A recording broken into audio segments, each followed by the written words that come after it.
आत्मिक यात्रा कार्यक्रम में आपका स्वागत है। आइए हम पास्टर प्रेमाशीष सतमन द्वारा लिखित आज के भक्ति लेख पर चर्चा करें।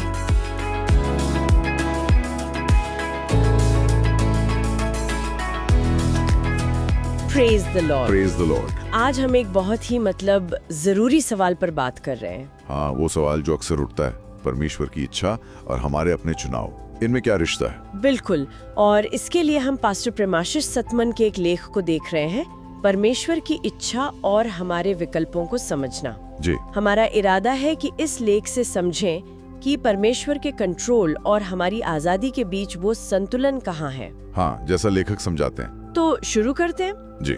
लेख की शुरुआत ही एक बड़े सवाल से होती है ना? हाँ भाई, कि अगर परमेश्वर सब कुछ कंट्रोल करते हैं तो फिर दुनिया में इतनी बुरी चीजें क्यों होती हैं? ये सवाल तो बहुत कॉमन है। सही में। और लेखक इसका जवाब देने के लिए एक अहम आयत का जिक्र करते हैं, भजन संहिता 115:16। अच्छा, क्या कहती है वो आयत? वो कहती है, स्वर्ग तो यहोवा का है परंतु पृथ्वी उसने मनुष्यों को दी है। यहाँ पर जो दिलचस्प बात है वो ये कि लेखक का तर्क है कि परमेश्वर ने जानबूझकर पृथ्वी का प्रबंधन, मतलब एक तरह से इसका कंट्रोल, इंसानों को सौंप दिया है। ओह अच्छा, मतलब धरती का कंट्रोल हमारे हाथ में। ये तो बड़ी बात है। हाँ, है तो इसका मतलब फिर ये हुआ कि हमारी जिंदगी में जो हो रहा है उसके लिए सिर्फ परमेश्वर जिम्मेदार नहीं है। बिल्कुल, यही लेखक का पॉइंट है। जैसे कोई तेज गाड़ी चलाए या किसी से नफरत करे तो वो परमेश्वर की मर्जी नहीं है। नहीं, वो हमारी अपनी मर्जी, हमारा अपना चुनाव है। लेखक आदम और केन का उदाहरण भी देते हैं। हाँ, कि उनके पास चुनने की आजादी थी। सही या गलत, परमेश्वर ने मजबूर नहीं किया। चुनाव उनका था, नतीजे भी उनके, और वही सिद्धांत आज भी लागू होता है। लेकिन फिर एक सवाल मन में आता है, अगर कंट्रोल हमारे हाथ में है तो क्या परमेश्वर को कोई मतलब नहीं?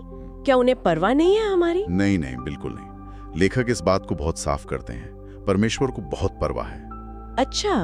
वो यूहन्ना 10:10 का जिक्र करते हैं, जहाँ यीशु कहते हैं कि वो जीवन देने आए हैं, और वो भी बहुत आयत का जीवन। हाँ, ये तो बहुत अहम आयत है। तो जब यीशु बीमारों को चंगा कर रहे थे या तूफानों को शांत कर रहे थे, हाँ, वो असल में परमेश्वर की असली इच्छा दिखा रहे थे कि वो नाश नहीं बल्कि जीवन और संभाल चाहते हैं। वो शैतान के कामों का नाश कर रहे थे। अच्छा, तो वो परमेश्वर की इच्छा पूरी कर रहे थे, उसे पलट नहीं रहे थे। बिल्कुल, ये दिखाता है कि परमेश्वर कितने परवाह करते हैं। समझ गई। तो ये चुनने की आजादी का मतलब ये नहीं कि परमेश्वर ने हमें अकेला छोड़ दिया है। अच्छा, लेख में इंसानी जिम्मेदारी के बारे में और क्या है? क्योंकि अगर कंट्रोल हमारे पास है तो। हाँ, तो जिम्मेदारी भी हमारी हुई। बिल्कुल सही कहा। लेखक आगे बताते हैं कि परमेश्वर ने कलीसिया को, यानी चर्च को, एक खास काम दिया है। क्या काम? मत्ती 28:19-20 के अनुसार दुनिया भर में जाकर सुसमाचार यानी अच्छी खबर फैलाने का मतलब परमेश्वर हमारे जरिए काम करना चाहते हैं। और एक और जरूरी बात, वो कहते हैं कि परमेश्वर आपदाओं या मुश्किलों से लोगों को सजा नहीं देते। अच्छा, तो फिर बुरी चीजें क्यों होती हैं? लेखक के अनुसार क्योंकि ये दुनिया पाप की वजह से एक तरह से टूटी हुई है, सिद्ध नहीं है। एक टूटी हुई दुनिया। हाँ, लेकिन परमेश्वर का दिल हमेशा बहाली की तरफ है, चीजों को ठीक करना, जोड़ना, बेहतर बनाना। तो मतलब हमारे पास आजादी भी है और जिम्मेदारी भी है, सही चुनने की, परमेश्वर के साथ मिलकर चीजों को बेहतर बनाने की। हाँ बिल्कुल, और इसे बड़े पैमाने पर देखें तो लेखक व्यवस्था विवरण 30:19 का हवाला देते हैं। उसमें क्या है? वहाँ परमेश्वर कहते हैं, मैंने तुम्हारे सामने जीवन और मृत्यु, आशीष और श्राप दोनों रखे हैं, इसलिए जीवन ही को चुन ले। ये कितना साफ है। हाँ, ये तो बहुत सीधा है। चुनाव हमारे हाथ में है, उजाले का या अंधेरे का, जिंदगी का या मौत का। लेखक का कहना है कि पृथ्वी आज स्वर्ग जैसी इसलिए नहीं दिखती क्योंकि इसका जिम्मा हमें सौंपा गया है। ये सोचने वाली बात है कि दुनिया कैसी दिखती है, ये काफी हद तक हमारे चुनावों पर निर्भर करता है। जी।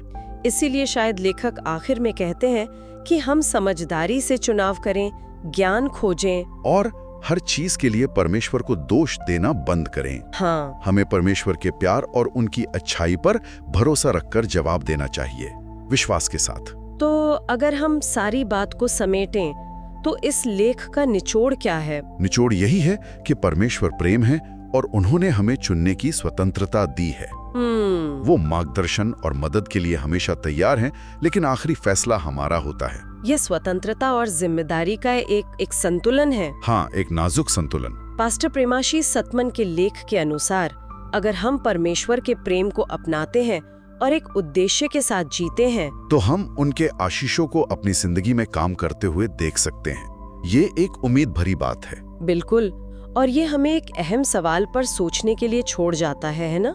हाँ, वो सवाल ये है कि अगर वाकई कंट्रोल का एक बड़ा हिस्सा हमारे हाथों में है तो हम अकेले और मिलकर इस जिम्मेदारी का इस्तेमाल इस दुनिया को बेहतर बनाने के लिए कैसे कर सकते हैं? इस पर सोचना वाकई जरूरी है।